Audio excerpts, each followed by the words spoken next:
പിതാവിൻ്റെയും പുത്രൻ്റെയും പരിശുദ്ധാത്മാവിൻ്റെയും നാമത്തിൽ ആമേൻ.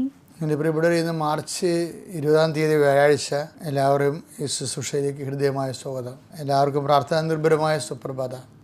പ്രാർത്ഥിക്കുക. അമ്മേ പരിശുദ്ധമ്മേ, അമ്മേ പരിശുദ്ധമേ, ദേവമാതാവേ, ദൈവമാതാവേ, കൃപാസനത്തിലൂടെ ഞങ്ങൾക്കും ഞങ്ങളുടെ ദേശത്തിനും അമ്മ മാധ്യസ്ഥം തേടി തന്ന എല്ലാ അനുഗ്രഹങ്ങൾക്കും കൃപകൾക്കും ഞങ്ങളിപ്പോൾ ഹൃദയം നിറഞ്ഞ നന്ദി പറയുന്നു. അമ്മേ പരിശുദ്ധമ്മേ, അമ്മേ പരിശുദ്ധമേ, ദൈവമാതാവേ, 2004 ഡിസംബർ 7 തീയതി ഉച്ചകഴിഞ്ഞ് 2:30 കൃപാസനത്തിൽ അമ്മയുടെ പ്രത്യക്ഷപ്പെടലിനെ കുറിച്ച് തിരുസഭയ്ക്ക് സമർപ്പിച്ചിരിക്കുന്ന പഠനരേഖകളുടെ മേൽ സഭാത്മകമായ പഠനം ആരംഭിക്കുവാൻ ഞങ്ങൾ താഴ്മയോടെ അങ്ങയോട് അപേക്ഷിക്കുന്നു.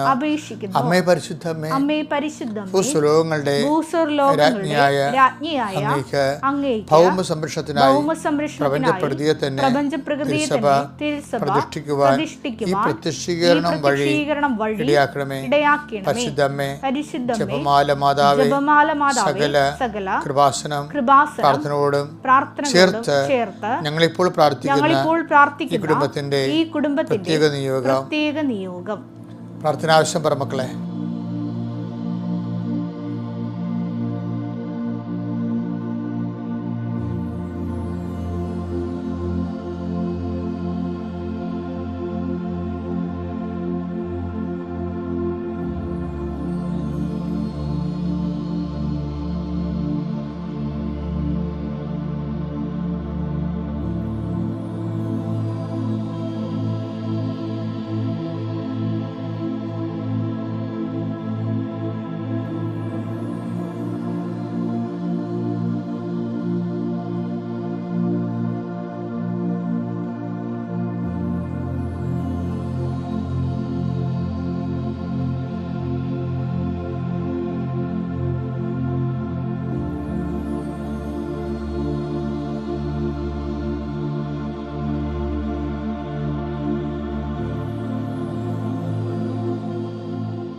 അമ്മയുടെ പ്രത്യക്ഷീകരണത്തിന്റെ ഈ അനുഗ്രഹവേളയിൽ ഞങ്ങൾക്ക് സാധിച്ചു തരുവാൻ കനിയണമേ. ആമേൻ. വിശ്വാസ പ്രമാണം. സർവശക്തനായ പിതാവും ആകാശത്തിന്റെയും ഭൂമിയുടെയും സൃഷ്ടാവുമായ ദൈവത്തിൽ ഞാൻ വിശ്വസിക്കുന്നു. അവിടുത്തെ ഏകപുത്രനും ഞങ്ങളുടെ കർത്താവുമായ ഈശോമിശിഹായിലും ഞാൻ വിശ്വസിക്കുന്നു. ഈ പുത്രൻ പരിശുദ്ധാത്മാവിനാൽ ഗർഭസ്ഥനായി കന്യകാമറിയത്തിൽ നിന്ന് പിറന്ന് പൊന്തിയോസ് പീലാത്തോസിന്റെ കാലത്ത് പീഡകൾ സഹിച്ച് കുരിശിൽ തറയ്ക്കപ്പെട്ട് മരിച്ച് അടക്കപ്പെട്ട് പാതാളങ്ങളിൽ ഇറങ്ങി മരിച്ചവരുടെ ഇടയിൽ നിന്ന് 3-ാം നാൾ ഉയർത്ത് സ്വർഗത്തിലേക്ക് എഴുന്നള്ളി സർവശക്തിയുള്ള പിതാവായ ദൈവത്തിന്റെ വലതുഭാഗത്തിരിക്കുന്നു. അവിടെ നിന്ന് ജീവിക്കുന്നവരെയും മരിച്ചവരെയും വിധിക്കുവാൻ വരുമെന്നും ഞാൻ വിശ്വസിക്കുന്നു. പരിശുദ്ധാത്മാവിലും ഞാൻ വിശ്വസിക്കുന്നു. വിശുദ്ധ കത്തോലിക്കാ സഭയിലും പുണ്യവാന്മാരുടെ ഐക്യത്തിലും പാപങ്ങളുടെ മോചനത്തിലും ശരീരത്തിന്റെ ഉയർപ്പിലും നിത്യമായ ജീവിതത്തിലും ഞാൻ വിശ്വസിക്കുന്നു. ആമേൻ. സ്വർഗ്ഗസ്ഥനായ ഞങ്ങളുടെ പിതാവേ, അങ്ങയുടെ നാമം പൂജിതമാകണമേ. അങ്ങയുടെ രാജ്യം വരണമേ. അങ്ങയുടെ തിരുമനസ് സ്വർഗത്തിലെ പോലെ ഭൂമിയിലും ആകണമേ. അന്നു വേണ്ടുന്ന ആഹാരം ഇന്ന് ഞങ്ങൾക്ക് തരണമേ. ഞങ്ങളോട് തെറ്റ് ചെയ്യുന്നവരോട് ഞങ്ങൾ ക്ഷമിക്കുന്നത് പോലെ ഞങ്ങളുടെ തെറ്റുകൾ ഞങ്ങളോടും ക്ഷമിക്കണമേ. ഞങ്ങളെ പ്രലോഭനത്തിൽ ഉൾപ്പെടുത്തരുതേ, തിന്മയിൽ ഞങ്ങൾ രക്ഷിക്കണമേ. ആമേൻ. നന്മ നിറഞ്ഞ മറിയമേ, സ്വസ്തി. കർത്താവ് അങ്ങയുടെ കൂടെ സ്ത്രീകളിൽ അങ്ങ് അനുഗ്രഹിക്കപ്പെട്ടവളാകുന്നു. അങ്ങയുടെ ഉദരത്തിൻ ഫലമായി ഈശോ അനുഗ്രഹിക്കപ്പെട്ടവനാകുന്നു. പരിശുദ്ധ മറിയമേ, തമ്പുരാന്റെ അമ്മേ, പാപികളായ ഞങ്ങൾക്ക് വേണ്ടി ഇപ്പോഴും ഞങ്ങളുടെ മരണസമയത്തും തമ്പുരാനോട് അപേക്ഷിക്കണമേ. ആമേൻ. ഡെയിലി ബ്രെഡ് കൂടെ നമ്മൾ വിളിക്കുന്ന പേര് അവർ ഡെയിലി ബ്രെഡ് എന്ന്. അത് കർത്താവ് അന്നു വേണ്ട ആഹാരം കർത്താവിൻ്റെ പ്രാർത്ഥനയുടെ ഭാഗമാണ്.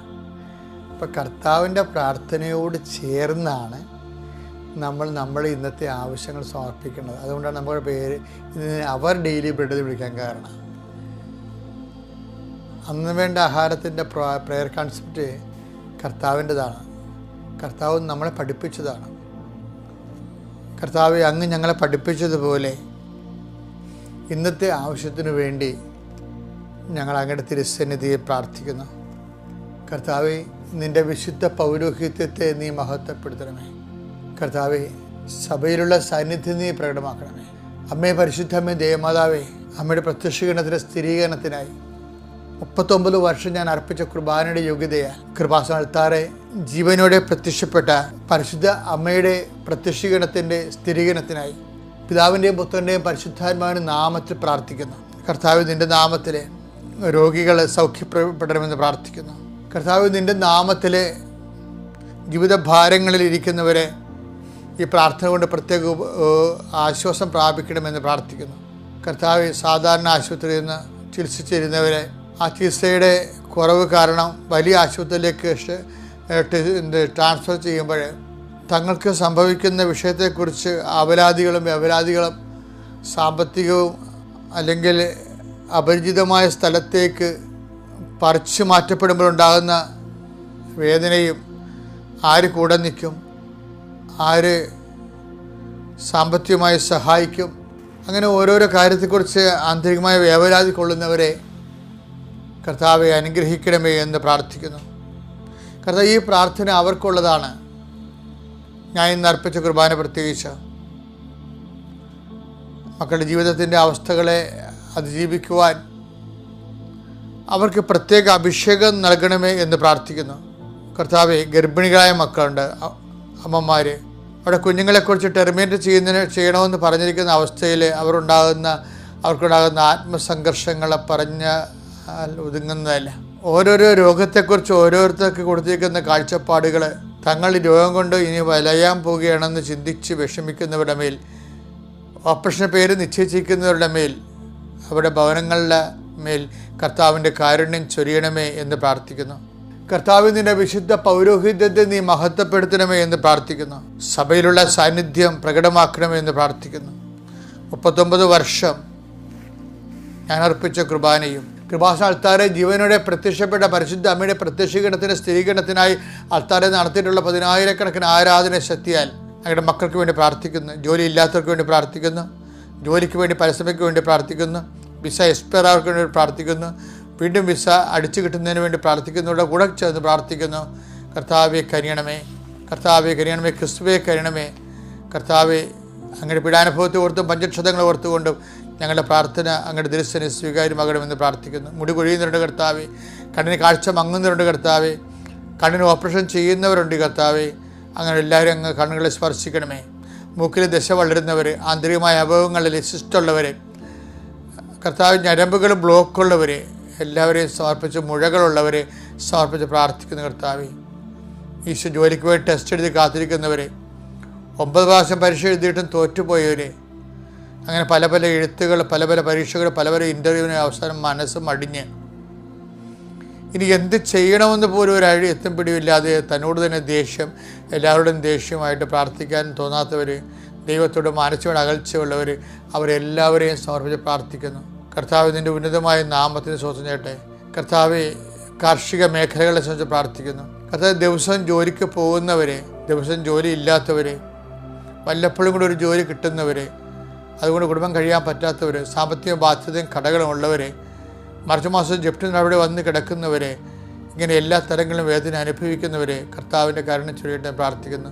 ഇപ്പോൾ പരീക്ഷ എഴുതുന്ന മക്കൾ, കർത്താവെ, പരീക്ഷയ്ക്ക് ഒരുങ്ങുന്ന മക്കൾ, പരീക്ഷ എഴുതി തീർന്ന മക്കൾ, അവർ റിസൾട്ട് പ്രതീക്ഷിക്കുന്ന മക്കൾ, യോഗ്യതാ പരീക്ഷ, മത്സര പരീക്ഷ, അങ്ങനെ ഓരോ പരീക്ഷകളിലും കർത്താവെ അവരുടെ പെർഫോമൻസ് വളരെ പൂറായിട്ടുള്ളവരുണ്ട്. ഈശോയെ, ആ കുഞ്ഞുങ്ങളുടെ മേൽ കർത്താവ് നിൻ്റെ കൃപ കൊണ്ട് മാത്രമേ അങ്ങനെ രക്ഷപ്പെടത്തുള്ളൂ. കർത്താവ്, അനുദപിക്കുന്ന എല്ലാവരുടെ മേലും നിൻ്റെ അനുഗ്രഹം നൽകണം ചൊരിയണമെന്ന് പ്രാർത്ഥിക്കുന്നു. എൻ്റെ കർത്താവിൻ്റെ ഉന്നതമായ നാമത്തെ സഭയുടെ അധികാരത്തിൽ വിവാഹിതരെ, വിവാഹത്തിന് ഒരുങ്ങുന്നവർ, വിവാഹത്തിൽ ജീവിതത്തിൽ പൊട്ടലും ചീത്തലും ഉണ്ടായിട്ട് ഡൈവേഴ്സിന് ഒരുങ്ങുന്നവർ, ഡൈവേഴ്സ് ആയവർ തിരിച്ചൊന്നിച്ച് ജീവിക്കാൻ ആഗ്രഹിക്കുന്നവർ, ഇങ്ങനെ ലക്ഷോപലക്ഷം മനുഷ്യർ കർത്താവെ ഓരോരോ ജീവിത പ്രതിസന്ധികൾ വിഷമിച്ച് ജീവിക്കുന്ന കച്ചവടക്കാർ, തങ്ങൾക്കുള്ള കാർഷിക വിഭവങ്ങൾ വിറ്റുമാറ്റാൻ പറ്റാത്തവർ, കാർഷിക വിഭവങ്ങൾ കടന്നു പോയവർ, അതിൻ്റെ പേരിൽ തന്നെ പാട്ടത്തിനെടുത്ത് പൈസ വിലക്ക് പലിശ കൂടുന്നവർ, കർത്താവ് അങ്ങനെയൊക്കെ പലിശ കൂടുന്നതനുസരിച്ചുകൊണ്ട് ഇത് വിറ്റുമാറ്റിയാലും കടക്കാരൻ നിലനിർത്താൻ പറ്റാത്ത രീതിയിൽ എന്ത് ചെയ്യുമെന്ന് അറിയാൻ പാടില്ലാതെ അടുത്ത വിളവെടുപ്പിന് വേണ്ടിയുള്ള സാമഗ്രികൾ സെറ്റ് ചെയ്യാൻ കഴിയാതെ വരുന്നവർ, മടുത്ത് തീർന്ന് തുലച്ച് എന്ത് ജീവിതമെന്ന് ഓർത്തുകൊണ്ട് ഭാരപ്പെടുന്നവർ, കർത്താവേ നീ അവരുടെ കരുണ തോന്നെ പ്രാർത്ഥിക്കുന്നു. ജോലിയില്ലാത്തവർ, എൻ്റെ കർത്താവ് വഴിയില്ലാത്തവർ, നടവഴി പോലും നഷ്ടപ്പെട്ടവർ, എൻ്റെ കർത്താവിൻ്റെ ഉന്നതമായ നാമത്തിൽ, സഭയുടെ അധികാരത്തിൽ, കുരിശിൻ്റെ അടയാളത്തിൽ, ദൈവത്തിൻ്റെ ശക്തി, സമാധാനമില്ലാത്ത കുടുംബങ്ങൾ, മദ്യലഹരിയിലും രാസലഹരിയിലും ഒക്കെ അടിപ്പെട്ടു പോയ കുടുംബങ്ങൾ, കർത്താവിൻ്റെ വിശുദ്ധമായ രക്തം അവിടെ മേൽ ചിന്തണമെന്ന് പ്രാർത്ഥിക്കുന്നു. എൻ്റെ കർത്താവിൻ്റെ ഉന്നതമായ നാമത്തിൽ, സഭയുടെ അധികാരത്തിൽ, കുരിശടയാളത്തിൽ, ദൈവശക്തി നിങ്ങൾ അനുഗ്രഹിക്കപ്പെടട്ടെ.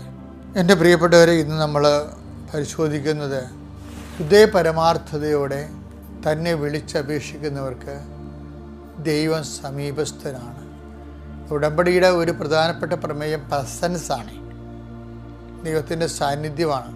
ചിലർ മുല്ലപ്പൂ മണം, നറുമണം അനുഭവിക്കുന്നവരുണ്ട് മാതാവിൻ്റെ സാന്നിധ്യമായി.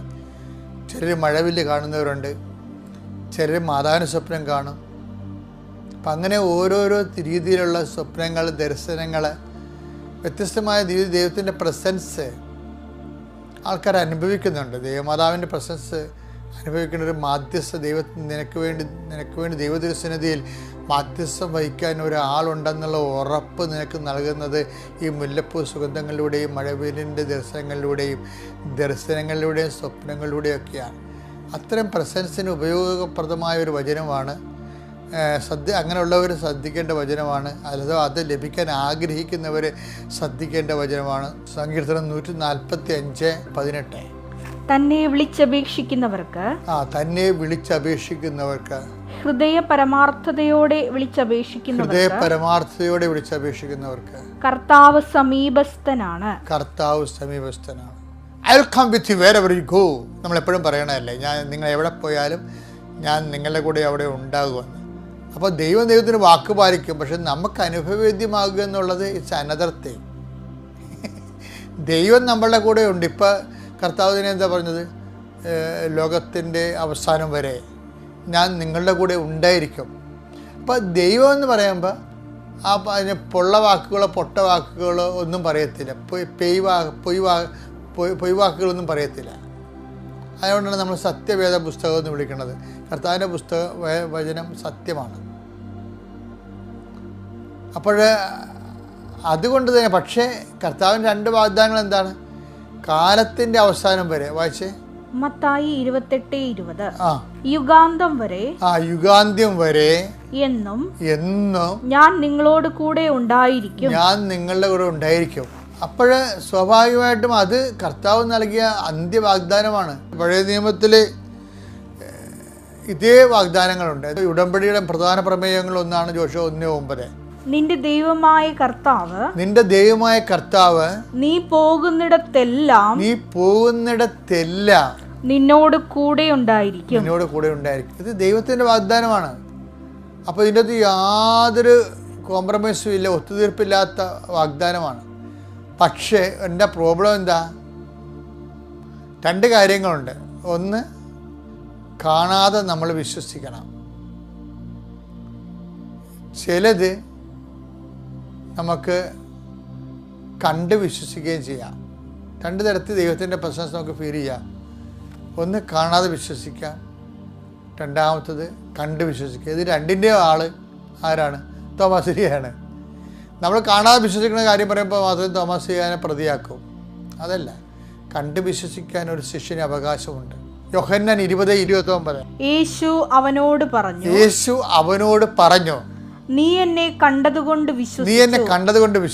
കാണാതെ തന്നെ വിശ്വസിക്കുന്നവർ ഭാഗ്യവാന്മാർ. അപ്പൊ കാണാതെ ആണെങ്കിൽ ചില ആൾക്കാർ നല്ല വിശ്വാസ വ്യാപ്തി പ്രാപിച്ചവരായിരിക്കും. അവരതിനുവേണ്ടി സ്പെൻഡ് ചെയ്യാൻ തയ്യാറായിരിക്കും. ആരാണ് വിശ്വാസത്തിന് വേണ്ടി സ്പെൻഡ് ചെയ്യുന്നത്? അവരാണ് വിശ്വാസ വ്യാപ്തി പ്രാപിച്ചവർ. ഇപ്പം കൃപാസനം പത്രം തന്നെ ചില ആൾക്കാർ വെയിലത്തെ കൊണ്ടു നടന്നിട്ട് പറഞ്ഞ് അവരുടെ അനുഭവങ്ങൾ പറഞ്ഞ് അവർക്ക് ബോധ്യം വരുന്നവർ പറയുന്ന ആൾക്കാരുണ്ട്. അത് അവർക്ക് വിശ്വാസ വ്യാപ്തിയാണ്. ചില ആൾക്കാർ ദൈവത്തെക്കുള്ള അവരെക്കുറിച്ച് ചിന്തിക്കും. അയ്യോ, എന്നെക്കുറിച്ച് ആൾക്കാരെന്ത് വിചാരിക്കും ഞാനിങ്ങനെ പറയുമ്പോൾ. അപ്പം ദൈവത്തെക്കാൾ ഉപരി നമ്മളെക്കുറിച്ച് തന്നെ നമ്മൾ ചിന്തിക്കുമ്പോൾ നമ്മുടെ ദൈവം നമ്മൾ തന്നെയല്ലേ? അങ്ങനെ വരുന്നുണ്ട്. അതുകൊണ്ടാണ് ഭജന എപ്പോഴും പറയണത്, നിങ്ങൾ ദൈവത്തെ ഹൃദയ പരമാർത്ഥതയോടെ വിളിച്ചപേക്ഷിക്കണം. കാര്യം പലപ്പോഴും നമ്മുടെ ദൈവം നമ്മൾ തന്നെയായിരിക്കും. ഇപ്പം നിങ്ങളൊരു അടയാളം കാണണമെന്ന് ആഗ്രഹിക്കണില്ലേ? അടയാളം കാണണമെന്ന് കർത്താവ് അടയാളം ചോദിക്കുന്നവരെ ശാസിക്കുന്നില്ലേ? നീ തലമുറ അടയാളം അന്വേഷിക്കുന്നൊക്കെ പറയത്തില്ലേ? നിങ്ങൾ കണ്ടതുകൊണ്ട് വിശ്വസിച്ചു എന്ന് പറയത്തില്ലേ? കാണാതെ വിശ്വസിക്കുന്നവരെ ഭാഗ്യവാന്മാർ ഇപ്പോൾ പറഞ്ഞില്ലേ? അപ്പോഴീ അടയാളങ്ങൾ ആവശ്യപ്പെടുന്നവരോട് ഈശോ വളരെ ഒരു യുദ്ധകാല നടപടിക്രമങ്ങളാണ് ചെയ്യണത്. അനുദപിച്ച് സുവിശേഷത്തിൽ വിശ്വസിക്കുമ്പോഴാണ് ക്രിസ്തുവിനെ അടയാളം കാണിക്കാൻ കഴിയുന്നത്. ആ കാനയിലെ വീട്ടുകാരന് അനുതാപമില്ല, അറിവ് പോലും ഇല്ല, ആരാണ് വീട്ടിൽ വന്നതെന്ന് പോലും ഒക്കെ ഐഡിയ ഇല്ല, അയാൾക്ക് അനുതാപമില്ല. അപ്പോൾ അയാൾക്ക് അനുതാപം ഉണ്ടായിരുന്നെങ്കിൽ തീർച്ചയായിട്ടും കർത്താവ് സമയമായില്ലെന്ന് പറയത്തില്ലായിരുന്നു. അപ്പോൾ സമയമാക്കേണ്ടത് എന്താണ്? അനുതാപമാണ്. നമ്മളെല്ലാവരുടെയും ജീവിതത്തിൽ ദൈവത്തിൻ്റെ ഇടപെടലിൻ്റെ ദൈവരാജ്യത്തിൻ്റെ സമയം സമാധാനമാക്കുന്നത് എന്താണ്? അനുതാപമാണ്. അതുകൊണ്ട് തന്നെ നോൻപ് കാലത്തെ അനുദപിക്കുക, വിശ്വസിക്കുക, ദൈവരാജ്യം പ്രാപിക്കുന്നതിന് വേണ്ടി നമ്മളെ തന്നെ ഒരുക്കുക. കർത്താവ് നിങ്ങളെ അനുഗ്രഹിക്കട്ടെ. Praise the Lord. അത്യപൂർവ ദൈവാനുഭവങ്ങൾ ഇനി നിങ്ങൾക്കും സ്വന്തം. ഈ യൂട്യൂബ് ചാനൽ ഇതുവരെ സബ്സ്ക്രൈബ് ചെയ്തിട്ടില്ലെങ്കിൽ ഇപ്പോൾ തന്നെ സബ്സ്ക്രൈബ് ചെയ്യുക. ഈ വീഡിയോ ഇപ്പോൾ തന്നെ നിങ്ങളുടെ സുഹൃത്തുക്കൾക്ക് ഷെയർ ചെയ്തുകൊണ്ട് കർത്താവിൻ്റെ പ്രേക്ഷിതരാകുക.